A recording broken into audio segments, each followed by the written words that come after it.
때에 여로보암의 아들 아비야가 병든지라. 여로보암이 자기 아내에게 이르되 청하건대 일어나 변장하여 사람들이 그대가 여로보암의 아내임을 알지 못하게 하고 실로로 가라. 거기 선지자 아히야가 있나니 그는 이전에 내가 이 백성의 왕이 될 것을 내게 말한 사람이니라. 그대의 손에 떡 10개와 과자와 꿀 1병을 가지고 그에게로 가라. 그가 그대에게 이 아이가 어떻게 될지를 알게 하리라. 여로보암의 아내가 그대로 하여 일어나 실로를 가서 아히야의 집에 이르니 아히야는 나이가 많아 눈이 어두워 보지 못하더라. 여호와께서 아히야에게 이르시되 여로보암의 아내가 자기 아들이 병들었으므로 너에게 물으러 오나니 너는 이러이러하게 대답하라. 그가 들어올 때에 다른 사람인 체함이니라. 그가 문으로 들어올 때에 아히야가 그 발소리를 듣고 말하되 여로보암의 아내여 들어오라. 네가 어찌하여 다른 사람인 채 하느냐. 내가 명령을 받아 흉한 일을 네게 전하리니 가서 여로보암에게 말하라. 이스라엘의 하나님 여호와의 말씀이 내가 너를 백성 중에서 들어 내 백성 이스라엘의 주권자가 되게 하고 나라를 다윗의 집에서 찢어내어 너에게 주었거늘 너는 내 종 다윗이 내 명령을 지켜 전심으로 나를 따르며 나보기에 정직한 일만 행하였음과 같지 아니하고 너의 이전 사람들보다도 더 악을 행하고 가서 너를 위하여 다른 신을 만들며 우상을 부어 만들어 나를 노엽게 하고 나를 내 등 뒤에 버렸도다. 그러므로 내가 여로보암의 집에 재앙을 내려 여로보암에게 속한 산에는 이스라엘 가운데 매인 자나 노인 자나 다 끊어버리되 거름더미를 쓸어버린 같이 여로보암의 집을 말갛게 쓸어버릴지라. 여로보암에게 속한 자가 성읍에서 죽은즉 개가 먹고 들에서 죽은즉 공중의 새가 먹으리니 이는 여호와께서 말씀하셨음이니라 하셨나니 너는 일어나 내 집으로 돌아가라. 내 발이 성읍에 들어갈 때에 그 아이가 죽을지라.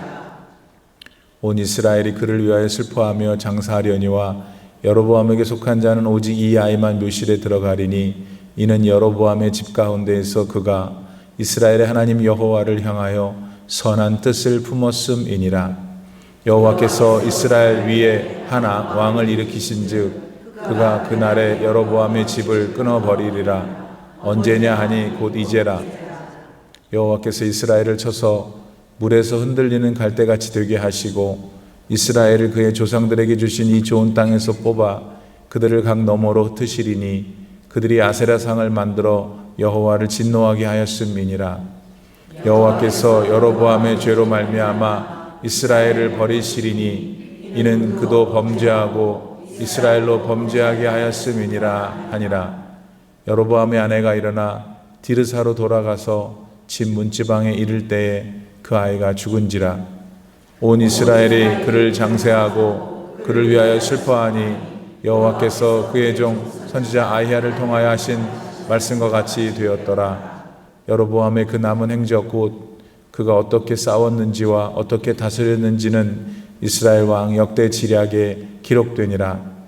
여로보암이 왕이 된 지 22년이라. 그가 그의 조상들과 함께 잠에 그의 아들 나답이 대신하여 왕이 되느니라. 아멘. 하나님의 말씀입니다. 여로보암의 말년이라고 그럴까요?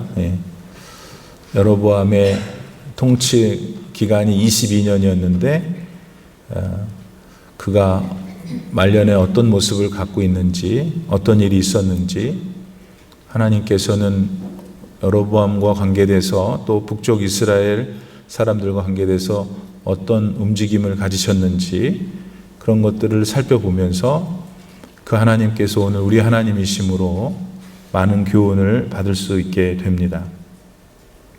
우선 오늘 본문 1절에 보니까 여로보암의 아들이 있었는데 아비야라는 아들이 있었는데 이 아이가 병이 들었습니다. 그래서 여로보암이 자기 부인을 변장시켜서 아히야라는 선지자에게 보내고 거기에 따르는 여러 일화들이 이제 전개됩니다. 우선 여로보암은 북쪽 이스라엘 10개 지파를 이끄는 왕이었는데 자기 아들 아비야가 병이 드니까 이런 움직임을 보이고 있어요. 왕이든 뭐 그렇지 않든 자기 자식이 아픈데 정상적인 행동을 하는 부모가 어디 있겠어요. 자기 아픈 것도 문제지만 자기 새끼가 아프면 어떻게 얼마나 마음이 졸이고 분주해지겠어요.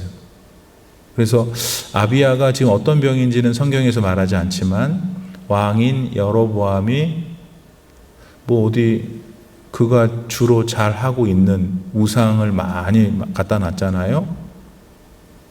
우상에 여러 신들이 있었을 텐데 그 신들한테는 가지 않고 아히야 선지자한테 보낸단 말이죠. 그러니까 우리 인간이 이런 존재라고. 어쨌든 우선 초점은 자식이 아프다. 그러니까 지금 혼비백산이 된 거죠. 지푸라기도 잡아야 되겠다. 이런 지금 상황인 것 같습니다.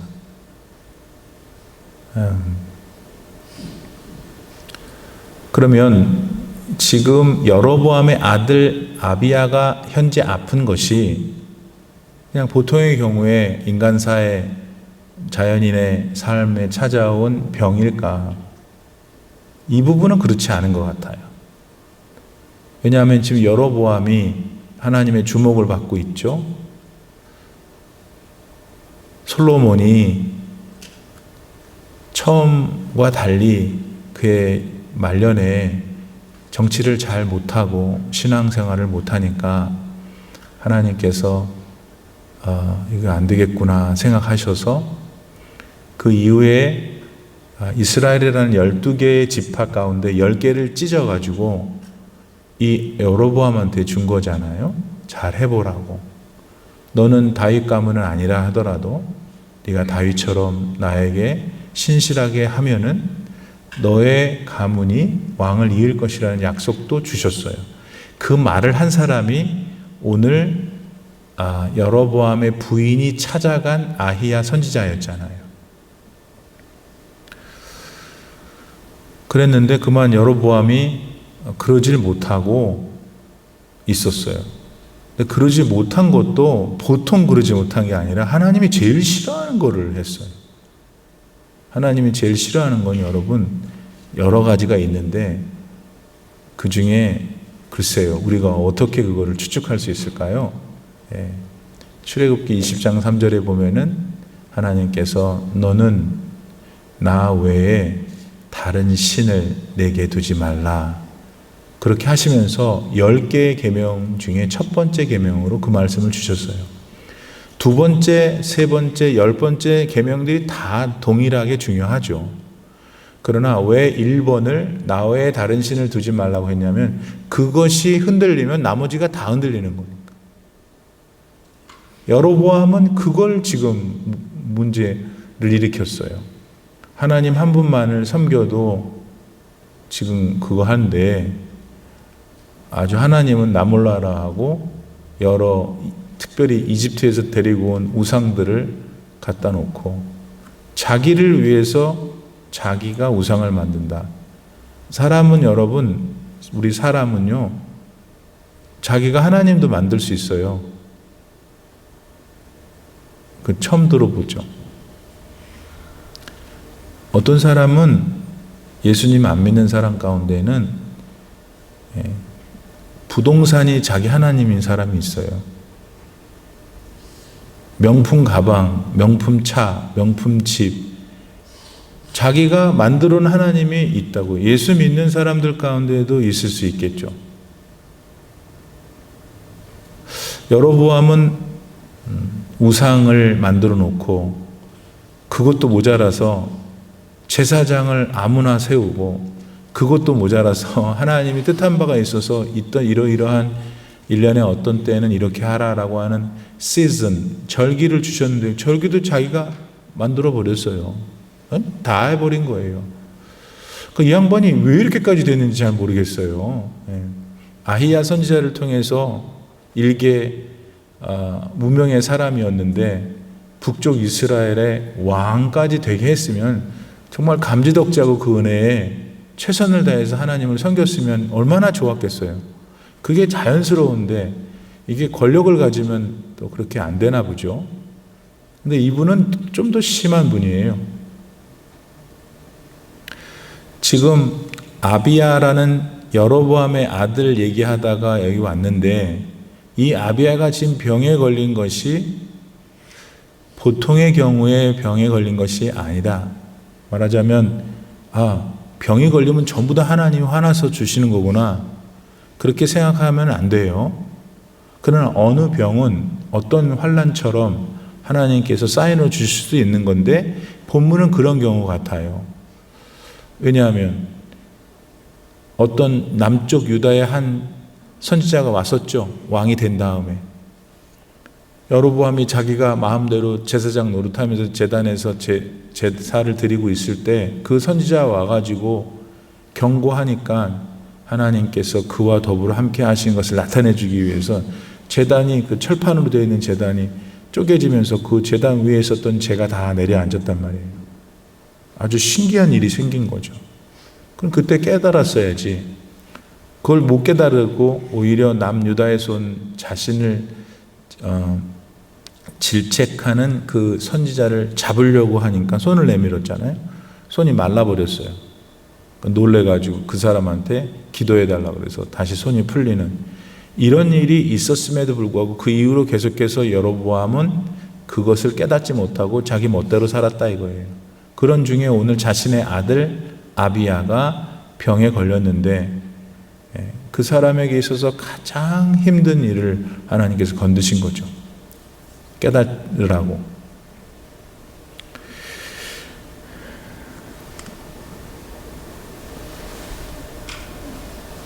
그 방법으로 이제 여로보암이 자기 아내를 왕비죠. 아히야 선지자한테 보냈다고 말씀드렸어요. 근데 변장시켜서 보냈어요. 왜 변장을 하죠? 못 알아보라고. 그럼 어째서 여로보암은 자기 아내를 보냈고 아내가 아무래도 제일 비밀을 덮을 수 있는 사람이니까 그랬나 보죠. 거기다가 이제 변장시켜서 보냈고 또 가지고 간 그 예물도 상당히 그 왕이 가지고 가기에는 초라한 보통 사람들이 선지자에게 갈 때 예물로 드렸던 그 수준보다 조금 못한 다 감추려고 했던 거죠.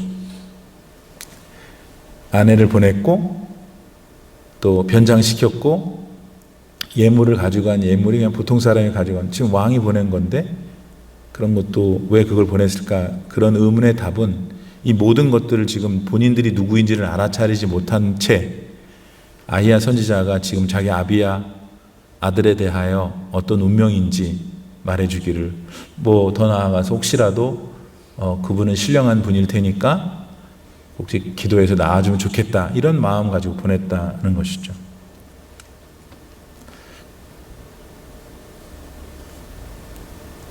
그러면 여러분 일단 여로보암이 지금 행동하고 있는 것에는 스스로가 참 웃긴 거죠. 왜 이제 와서 아히야를 찾는 걸까요?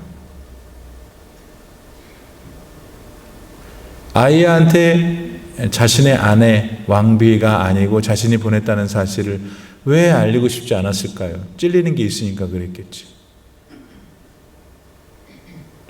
그는 자신이 우상을 조직적으로 만들고 제사도 제사장의 조직도 자기가 뭐 이런 일을 왕성하게 하면서 얼마나 신이 났겠어요. 아무 일은 일어나지 않으니까. 그렇지만 그가 제일 무서워했을 사람이 누구였겠어요? 하나님 다음으로. 자기에게 왕이 될 것이라고 전해줬던 아히야겠지. 인간적으로. 그래서 그는 그를 보기 싫어했었을 거예요. 잘 되고 있는 이 상황에서 괜히 콧물 빠뜨리면 안 된다는 존재가 그였을 거예요. 그런데 그가 해결하지 못하는 생애 문제에 걸리자 자기를 가린 채 가서 그 또 혜택만 받고자 하는 마음. 참 여로보암은 참 가증스러운 사람이에요. 그런데 여로보암만 그런가 하는 것이죠. 오늘 우리에게는 이런 마음이 없는가, 하나님 앞에서. 내가 하고 싶은 건 다 하고 하나님은 안 찾아. 근데 그런 중에 어려움이 생겼어. 해결하기가 어려워.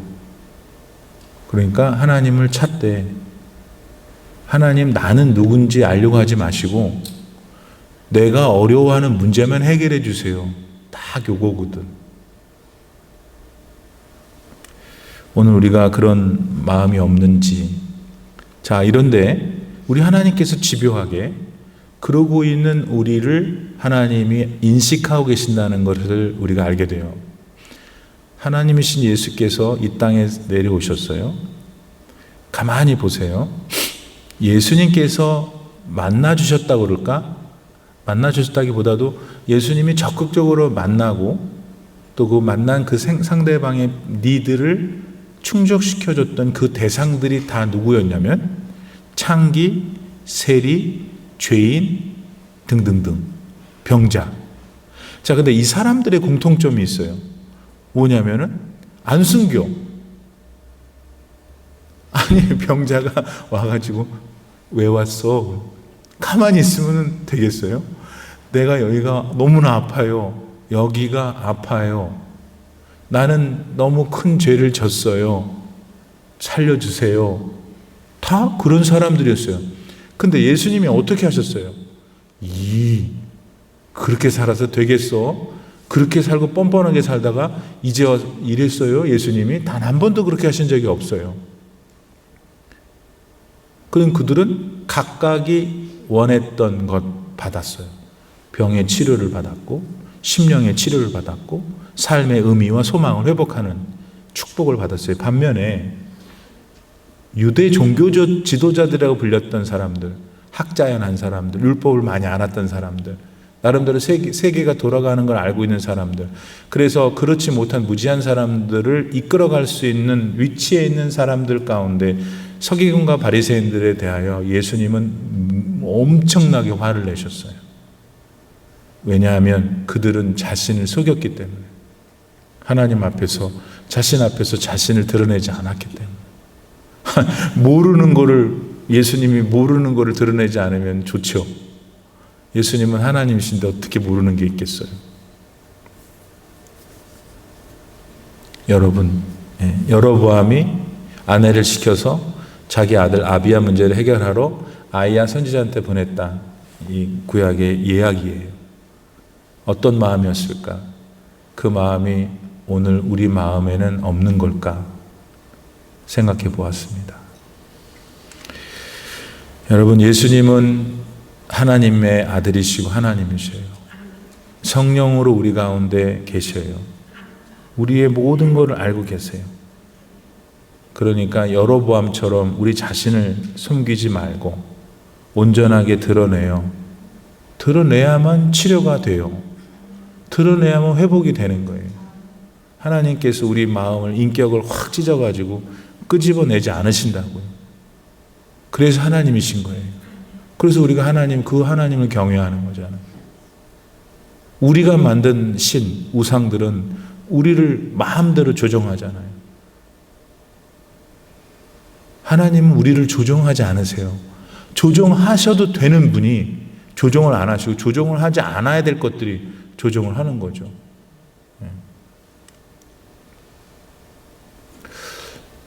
여로보암의 부인 왕비가 갔어요, 아이야한테.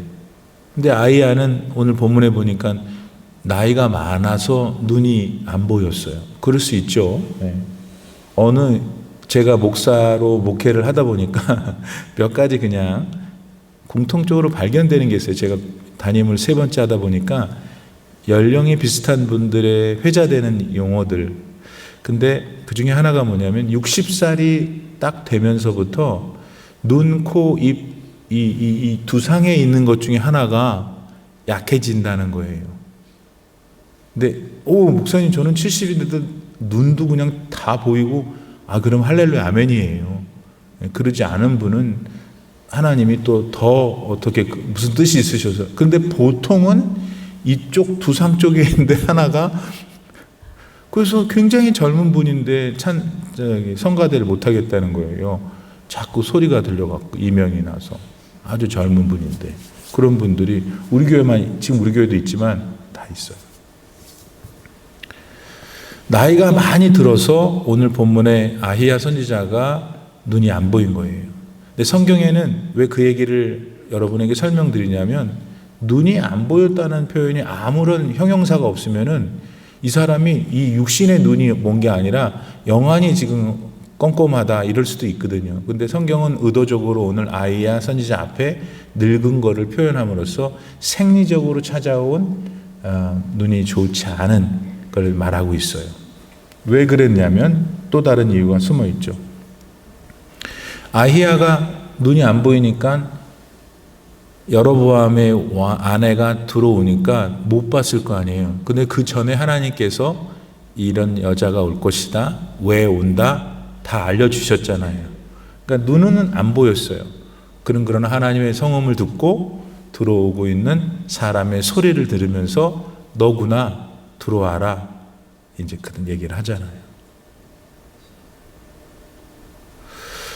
아히야는 하나님의 사람으로 우리처럼 신비한 능력을 당시에 그 시대적으로 가지고 있었지만 우리와 공통점이 뭐냐면 영의 눈이 열려 있었던 사람이에요. 눈은 못 봤지만 영이 열려 있었던 것이죠. 그리고 하나님의 음성을 들을 수 있었으니까. 지금 들어오고 있는 여자는 눈은 떴어. 아히야를 찾아왔으니까. 육신의 눈은 멀쩡한데 지금 자기가 무엇을 하고 있는지를 모르고 있는, 하나님을 볼 수 없는, 하나님이 하나님 되심을 경외하지 못하는 영안이 가려져 있었다. 우리가 이렇게 해석할 수 있지 않을까요? 여러분, 우리는 육의 눈도 사는 날까지 잘 살아야 떠 있어야 되지만은 설령 육의 눈이 녹내장, 백내장 몇 번 해도 자꾸 getting worse 해질 거라고요. 그러나 우리의 겉사람이 그렇게 후패해도 우리의 속사람이 날마다 강건하다는 것이 영의 눈이 열려 있어야 된다는 거예요. 근데 영의 눈이 열려 있다는 것을 저는 두 가지로 생각하고 싶어요. 하나는 하나님의 나라에 내가 갈 것이다. 천당에 갈 것이다. 하나님 계신 곳에 갈 것이다 라는 소망이 내 영안을 열고 있는 힘이고, 더 나아가 실제로 오감각을 가지고 갇혀있는 이 감각 속에 갇혀있는 이 현실의 삶 속에서 그 도래하고 있는 하나님의 나라가 어떻게 하든지 내 안에서 구체적으로 이렇게 형상화되는 것이죠. 믿음으로. 그러니까 하나님께서, 그리스도 예수께서 나와 함께 하시고 계신다는 그 힘, 그걸 느끼고 그걸 믿고 그것을 누리는 상태가 영안이 열린 거라고 생각해요. 여러분 모두가 다 젊건 늙었건 어느 연령에 계셨든 간에 그 영안이 누리는 축복이 있기를 바랍니다. 그 부인이 들어오니까 아히야가 이제 알아차리고는 말을 하잖아요. 하나님께 받은 말을. 내용이 끔찍해. 듣는 사람의 입장에서는 얼마나 고통스러웠겠어요. 공포스럽고.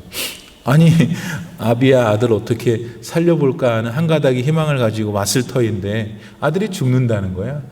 죽을 뿐만 아니라 네 남편이지 여로보암, 그 북쪽 이스라엘에 있는 여로보암만 하나님이 벌하신 게 아니에요. 북쪽 이스라엘 전체가 거기 보면은 강 너머로 흩으실 것이라고 그랬어요. 강은 유프라테스 강이에요. 북쪽 이스라엘에서 북서쪽으로 가면 유프라테스 강이 있는데 유프라테스 강 건너편에는 아수르 제국이 있었거든. 결국 북쪽 이스라엘은 아수르 제국에 멸망하잖아요. 그거를 지금 얘기하시는 거예요. 자, 어쨌든 그 사건 자체는 지금 예언하게 된 내용은 듣는 여로보암의 부인, 결국 그 얘기를 듣게 될 여로보암, 또 북쪽 이스라엘 모든 사람에게는 공포요, 너무나 무서운 예언이었죠. 그런데 아히야는 그 예언을 가감없이 얘기해 버렸어요. 까딱하다가 목이 날아갈 수도 있는데, 제가 혼자 추측컨대 그래도 왕비잖아요. 아무리 변장에 갔어도 바깥에는 뭔가 좀 시큐리티가 있지 않았을까요? 그래서 만약에 이 아히야가 해주는 말이 너무 마음에 불쾌해가지고 이놈이 내가 누군지를 알고 하면서 그럼 바깥에 있는 애들이 뛰어들어와서 목을 자를 수도 있을 이런 상황. 내용이 너무나 어떻게 한 나라의 왕한테 또 왕비, 비록 몰랐지만 지금 알았잖아. 아히야가 당신이 왕비라는 걸 알고 있는 상황이잖아요. 그러니까 하고 싶은 말이 뭐냐면 지금 아히야가 전해주는 하나님의 말씀은 너무나 내용이 끔찍하기 때문에 이거 전하기가 좀 주저스러웠을 것 같지 않은가. 그런데도 주저없이 확 전해버렸어요. 여러분, 내가 주일마다 말씀을 전하기도 하고 오늘같이 이렇게 말씀을 전할 때 어떤 성경 본문이 이제 있을 거 아니에요. 그러면 참 오늘은 단에 가기가 힘들어요. 왜냐하면 여러분들이 싫어할 거기 때문에. 그러니까 제가 여러분들이 좋아하길 원해요. 왜냐하면 여러분들이 좋아하길 원하는 이유는 내가 인기가 있고 싶어서 그래요. 우리 목사님은 설교를 잘해. 아주 은혜스러워. 이 얘기를 자꾸 듣고 싶어요. 그러려면 어떻게 하면 되냐면 여러분이 좋아하는 소리를 하면 돼요. 아무런 표정이 없는 그 표정은 무슨 뜻입니까? 아무튼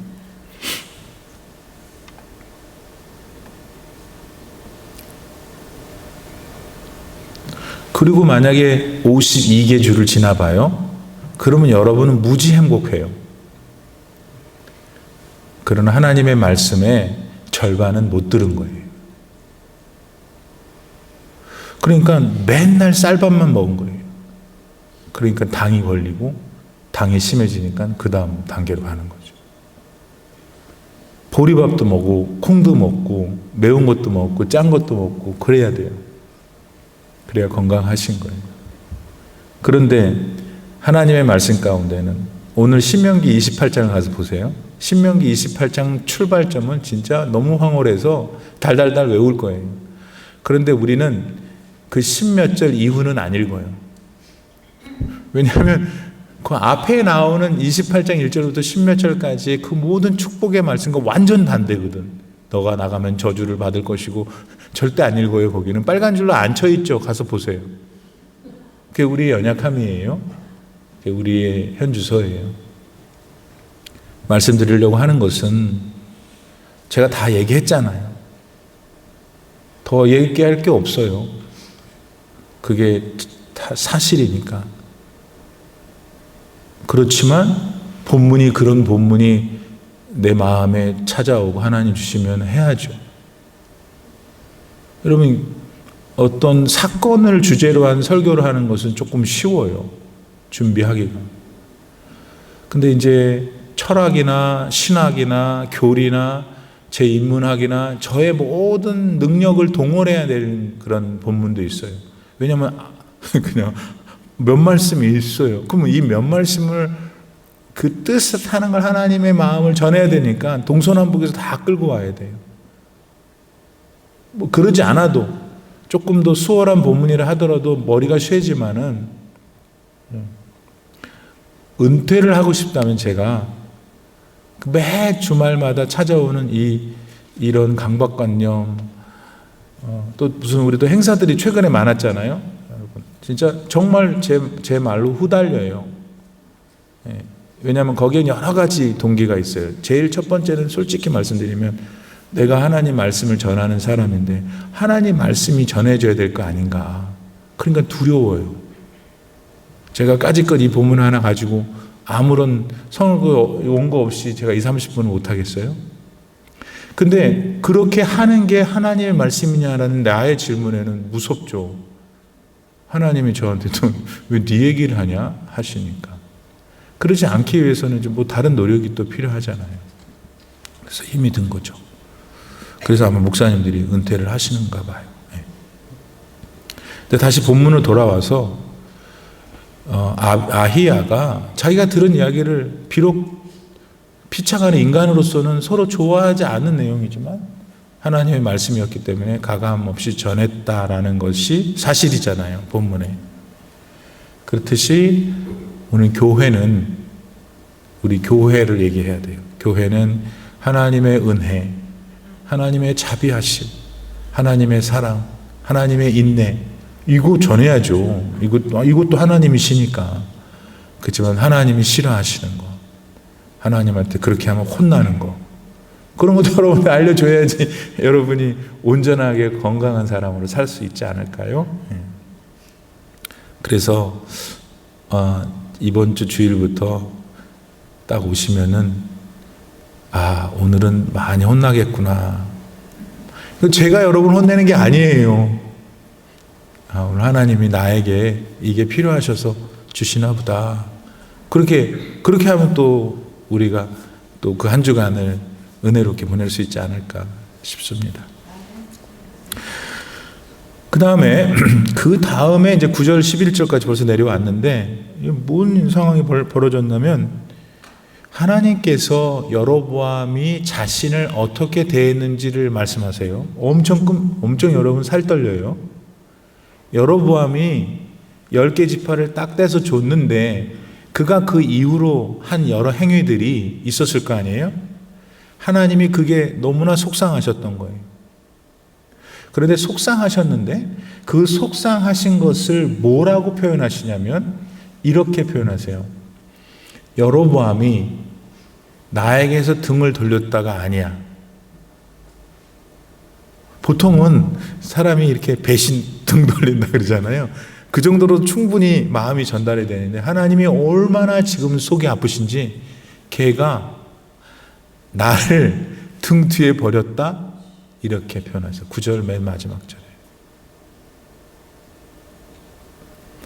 여러분 우리에게는 중요한 게 여로보암이 아니에요. 아히야가 아니에요. 여로보암과 아히야 그의 부인 사이에서 일어나고 있는 이 사건을 내려다보시는 하나님이 중요하세요. 하나님이 지금 뭘 얘기하시는 거냐면 엄청 속이 상하신 거예요. 화나신 게 그리고 더 넘으신 거예요. 얘가 나를 자기 등 뒤에다 버렸다.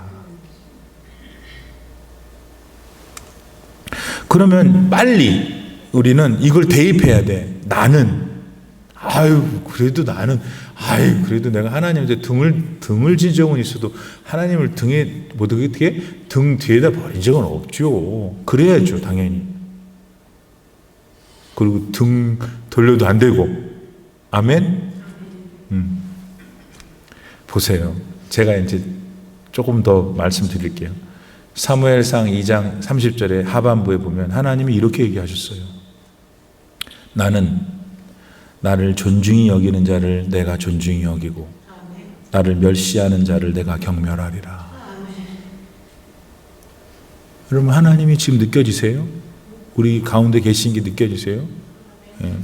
그냥 하나님 목석이 아니세요. 우리가 만들어 놓은 게 아니에요. 하나님은 인격의 창조주시잖아요. 그분이 지금 여로보암은 나를 지 등에 버렸다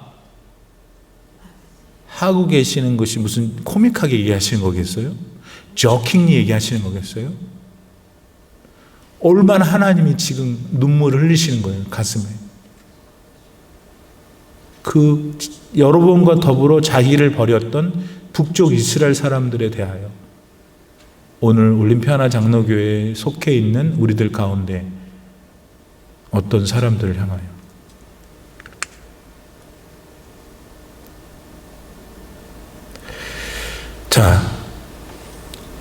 그랬는데 이제 그 다음 본문에는 이제 계속 그런 분위기가 나가면서 이제 결국 아비야가 즉 여로보암의 병든 아들이 이제 이 엄마가 자기 집으로 들어가자마자 죽게 돼요. 그랬는데 여전히 하나님께서 묘한 조치를 취하시는 것을 놓치면 안 돼요. 여로보암에게 굉장히 화가 나셨어요. 지금 여로보암이 이끌고 있는 북쪽 이스라엘도 화가 나셨어요. 그래서 유프라테스 강 건너편에 있는 아수르 제국에 다 망하게 하시는 이러한 상황 속에서 우리 하나님은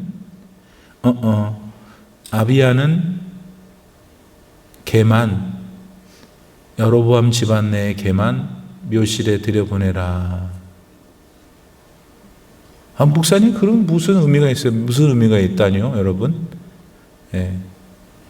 여러분, 태어나는 것도 중요하고 사는 것도 중요하지만 그리스도인들에겐 죽는 것도 중요해요. 우리가 생각하기에 병이 안 걸렸으면 더 좋았을 뻔했고 이렇게 일찍 안 죽었으면 좋았을 뻔했어요. 그러나 여러분, 한 번 다 죽어요, 누구든지. 근데 아비야의 죽음은 하나님께서 보호하고 계신다는 걸 느끼셔야 돼요. 여로보암의 아들인데 그냥 여로보암 때문에, 아버지 때문에 죽었어야 마땅한 사람인데, 그러니까 여러분, 하나님은 그런 분이 아니라는 걸 느껴지시죠? 근데 왜 아비야만 그랬을까? 아비야가 독특했거든. 아비야는 원래 이름이 뜻이 여호와가 나의 아버지시다라는 말이에요. 그러니까 여로보암 애비가 하나님 처음에 선지자 만났을 때 그때만 해도 신령했어요. 그러니까 그 이전에 아들을 낳았을 테니까 자기 아들 이름을 누가 적겠어요? 아버지가 적겠지. 여호와는 나의 아버지다라는 의미의 아비야로 졌다면 신실했다는 거죠. 여로보암도 한때는. 근데 아비야는 그 신실함 속에서 자랐고 아버지가 변했지만 아들은 변하지 않은 거예요. 그가 선한 마음을 품었다고 그랬죠. 어디 본문에 보면 12절 13절에 보니까 아비야는 어린 시절부터 선한 마음, 선한 뜻을 하나님 앞에서 품었던 사람이었어요. 그러니까 하나님이 그 중에서도 얘는 묘실에 들게 하라 하셨다는 것을 볼 때 어떠한 형편 속에서도 자기 믿음을 지켜야 되는 거구나 하는 거예요.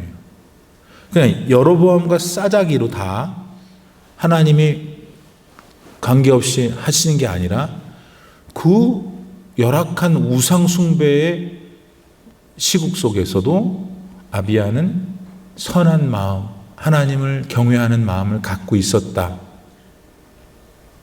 목사님, 나는 1세대로서 우리 집안에 믿는 사람도 없었어요. 진짜 힘들어요. 그분들이. 1대가 제일 힘들어요. 진짜예요. 2대, 3대는 믿어놓은, 기도해놓은 게 있어서 이거 되게 이상하게 들리지만 아니요, 있어요. 그렇지만 더 중요한 것은 누군가는 1대가 돼야 되잖아요. 그리고 1대로 시작한 사람들을 하나님은 제가 보기에는, 제 표현이에요, 많이 사랑하세요. 뭐 더 사랑하고 덜 사랑한다는 표현은 좀 그러니까 많이 기억하세요. 그리고 은사를 많이 주셔요. 그 우상 집안에서 안 믿으면 다, 하나님 안 믿으면 다 우상 믿는 거예요. 그 우상 집안에서 예수 믿고 혼자서 걸어나가고 그 제사상 안에서 믿음을 지키려니까 얼마나 힘들겠어요, 그 영혼이. 그러니까 하나님이 특별한 은사를 주시는 거예요. 혼자서 특별히 기도를 혼자서 깊게 할 수 있도록 하나님이 방안을 주시는 거죠. 그래서 되게 그래요. 그래서 거칠고 믿음이 좀 아주 급격하죠. 급진적이고 막 그래요. 세고. 1세대들은 다 세요. 죽게 아니면 까무러치다. 기도를 안 갔다 온 사람이 없어요. 왜냐하면 그만큼 그 집안 전체를 이겨내야 될 힘이 필요하니까 말입니다. 어쨌든 그 상황 속에서 결국 믿음을 지킨 사람은 하나님이 참 좋아하시고 축복하신다는 거예요. 내가 환경이 이렇다 저렇다 다 어떡하겠어요. 다 상황이 다 다른 거를. 그럼에도 불구하고 어떤 상황이든지 지금 보세요. 아비야가 축복을 받을 만한 근거와 이유가 없잖아요. 하나님이 제거해 버리시기에 좋은 상황이잖아요. 난 1세대 우리 집안 아무도 안 믿어. 뭐 어쩌고저쩌고. 조상은 또 이상한 거 했어. 그런 분들도 많이 있어요. 그런 환경이 좋지 않죠. 신앙적으로 볼 때. 하지만 하나님은 그 상황 속에서 그 사람이 어떻게 하냐를 보시는 거예요. 아비야를 보호하시고 사랑하셨던 것처럼 그분을 사랑하신다는 거예요. 그리고 그 사람이 알아요. 그 사람이 더 많이 은사도 받고 능력이 있다는 걸 알아요. 다른 사람이. 그 모태신앙들은 그냥 왔다 갔다가만 해요. 왔다 갔다 해요. 왔다 갔다. 그런데 또 모태신앙은 또 한 가지 잘하는 게 있네요. 왔다 갔다를 계속해. 여러분 교회를 왔다 갔다 하는데 죽는 날까지 왔다 갔다 해. 그럼 됐지 뭐. 교회를 왔다 갔다 하더라도 그러니까 그 사람들은 교회를 또 지켜내는 데에는 또 요 못된 신앙들이 잘해요. 여러분 교회 지금 제 서울에 있는 교회도 지금 교회를 지키고 있는 이제 당회원들 다들 이제 나이가 저만큼 됐을 거 아니에요. 다 보면 그 어렸을 때 걔들이 다 있어요. 야, 네가 어떻게 장로가 됐냐? 하기야 걔가 나보고 네가 어떻게 목사가 됐냐 그러니까. 이 못된 애들이 왔다리 갔다리 하는데 믿음도 없고 맨날 불평하고 그래도 왔다리 갔다리 해. 다시 얘기하자면 평생을 왔다리 갔다리 해. 그래서 교회를 지키고 있어요.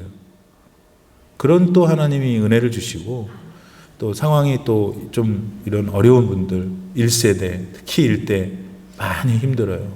그러나 내가 경험해서 아는데 제가 경험한 건 아니고 경험해서 아는데 그 사람들은 하나님들이 하나님이 특별한 은혜를 주셔요.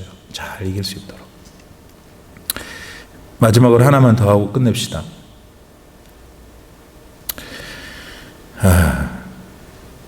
결국 여로보암과 북이스라엘은 오늘의 아이야 선지자를 통해서 주시는 말씀은 하나님께서 손을 보시는 것이 결론이에요. 아수르 제국이 쳐들어와요. 망했어요. 자, 그러면은 북쪽 이스라엘은 모두 19명의 왕들이 다이너스티를 이루었어요. 그래서 이 사람이 하다가 죽고 또 저 사람이 이렇게 해서 19명. 뭐 조선 왕조도 뭐가 있듯이 그죠? 네. 남유다는 20명의 왕이 하다가 했어요. 그런데 이 19명, 20명 토탈 39인가? 이 왕들 중에서 상당히 태평천안을 이룰 때도 있었어요. 그게 언제였냐고. 다 찾아서 종합해 보니까 여호와가 그들을 사방에서 지키시니 요게 나와요. 아수르 제국이 지금 망하게 생겼네. 여로보암과 북이스라엘이. 왜? 여호와께서 사방을 막지 않으시니까. 결국 믿음이 있었던 왕조는 다윗 왕조는 견고했어요. 견실했어요. 적용. 나와 여러분의 가정이 2023년, 23년 이때에 견실하려면 답은 딱 나온 거예요. 믿음이 있으면 되는 거예요. 하나님이 여러분을 지켜주신다. 사방에서 몰려오는 모든 적들을 나는 막을 수 없다. 그러나 만군의 여호와의 이름으로 난 간다. 이런 사람들은 하나님이 지켜주시는 거예요.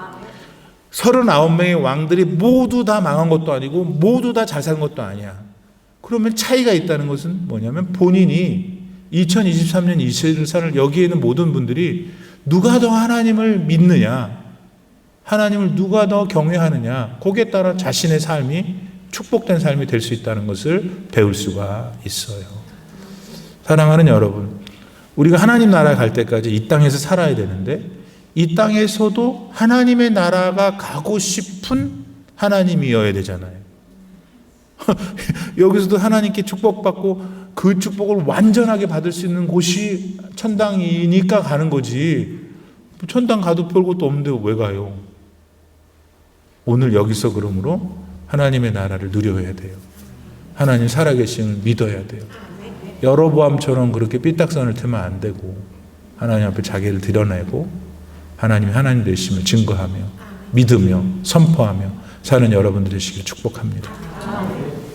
지금은 우리 구주 예수 그리스도의 무한하신 은혜와 우리 아버지 하나님의 놀라우신 사랑과 성령의 감동감화 충만하게 교통하심이 오늘 여로보암과 그의 아내와 그의 아들 아비야에 대한 이야기 속에서 하나님이 나에게 무엇을 말씀하시는지, 우리 교회를 향해 무엇을 말씀하시는지 깨닫고 그렇게 결단하며 살기로 나아가는 모든 당신의 귀하신 자녀분들 머리머리 위에 이제로부터 영원토록 함께 계시기를 간절히 축원하옵나이다. 아멘.